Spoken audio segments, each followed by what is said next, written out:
Bonsoir, mes chers auditeurs. Nous vous saluons encore cet après-midi.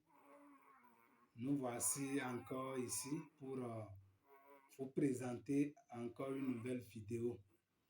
Et pour cette fois-ci, nous allons parler de ce qu'il faut savoir avant de s'engager dans le processus du mariage.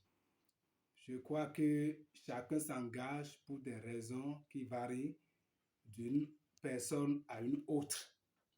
Mais toutefois, il y a certaines questions que nous devons de façon commune nous poser avant de nous lancer dans ce processus. La première question, c'est de savoir pourquoi je veux me marier à elle. Et la femme, de son côté, devrait se poser également la question de savoir pourquoi mon choix a été porté sur cet homme.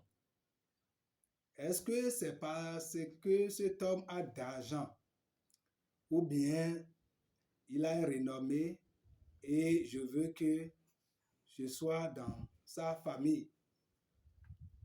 Est-ce que c'est parce que mon partenaire détient des moyens, que ce soit matériels ou financiers? Est-ce que c'est à cause de ça que je veux me lancer ou bien je veux m'engager dans ce processus de mariage? Je crois que la réponse doit être non. Parce que vous voulez vous marier pour vous rendre heureux l'un à l'autre.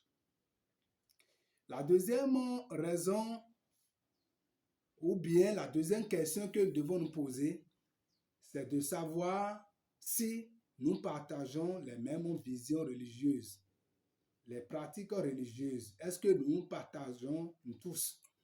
Parce que après le mariage, ça peut arriver que la femme refuse d'aller ou bien de pratiquer la même religion avec son mari. Et cela de façon réciproque. Et cela peut constituer un point de divergence entre vous les deux et peut vous conduire à la division totale. La troisième question que nous devons nous poser est de savoir quel est le comportement de mon partenaire vis-à-vis de l'argent. Lorsque ma femme ou bien mon mari trouve l'argent, quel comportement il développe? Qu'est-ce qu'il fait? Quel est son comportement? C'est très important cette question. Et en nous posant cette question, c'est juste pour savoir si quand mon partenaire trouve d'argent, est-ce qu'il n'oublie pas? Est-ce qu'il n'arrive pas à me négliger? Est-ce que l'argent ne devient pas Dieu pour lui? Si c'est comme ça, c'est déjà un danger qui vous guette. Et vous devez chercher à trouver des solutions à ça avant de vous lancer dans ce processus. Parce que vous êtes appelés à gérer l'argent ensemble dans votre foyer. Et quand ça arrive à ce niveau, chacun va commencer à développer son côté mauvais et cela n'arrangera pas la vie de votre foyer. L'autre chose que nous devons comprendre, c'est par rapport à l'enfant. Est-ce que vous voulez vous marier parce que vous voulez d'enfants? Est-ce que c'est là où fonde la raison de votre union? Ça peut arriver que vous vous mariez, mais l'enfant tarde à venir. Est-ce que dans ce cas, vous pouvez tenir?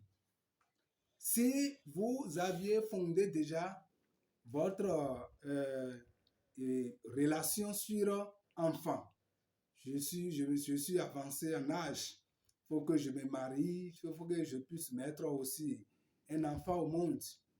Au moment où cela va tarder, soyez sûr que vous allez vous disperser. Vous allez vous remercier.